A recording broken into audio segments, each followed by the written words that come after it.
So the big thing we talked about today is just improving the club face. You can almost see that's almost open there, so we got to work on that face. Standing taller. So where the problem is when we go through in slow motion, you can see how the wrists are quiet because we're trying to play leverage to the ball. So when you try to get speed, then your hands start hitting with your hands. So we need to play better leverage. Once your hands cross over like that, that's your way of trying to get more speed into the system. And you see they're breaking down. And see a tour player, when they go through, their hands are very quiet. Because one thing they're trying to do is to make sure the shaft has a lean or leverage this way. Let's back this up. So shafts are leaning. That is leverage, like hitting the bag. And your club right here is sort of leaning this way. It's already flipped over this way. Now, people do this to help get some speed, but then it pulls away from the leverage, losing your ball speed. To get to that, what we talked about is I just needed you to feel, as I'm hitting this bag with this drill, you'll see that I want to keep feeling power just from here, the ground, and my core. And I'm moving and I'm being passive here. I'm not trying to hit with my wrist. See, this is someone trying to release the wrist.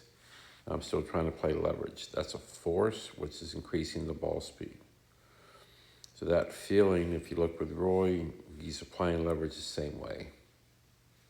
In the lower half, compression.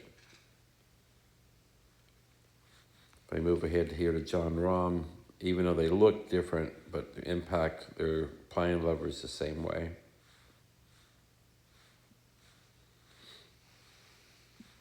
So that was mainly what we worked on. Now the key thing here for you, if we watch Jon Rahm here, he's standing tall, but look how his hips really don't move. He's building resistance right here, and his thighs and legs to the ground. He's really compressing.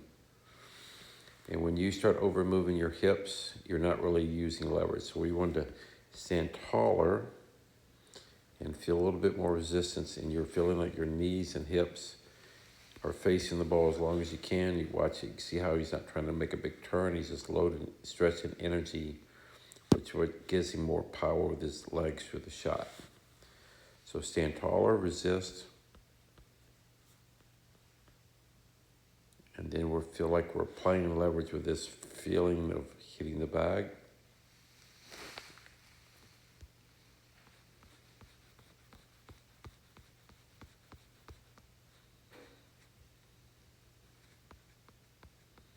So down the line, you can see I'm still playing leverage to the ball. It's important to feel like we're getting that leverage feeling, not just speed. Speed is your hands. Now, after impact, what happens with a tour player, you'll see right about here, there's a force. They're playing leverage, and the slingshot is letting the energy go. And that's where the speed comes from. There's a hit, and then the slingshot right afterwards. Here's this little chipping drill. I'm just doing the same thing. I'm going to use my core muscles. So the first one here, this one, they're all kind of will look the same, but I'm just kind of hitting for the same feeling. My core, my arms, not my wrists. I'm applying leverage, compression, and I'm hitting the back. So that's where I'm going to feel my same power motion each time.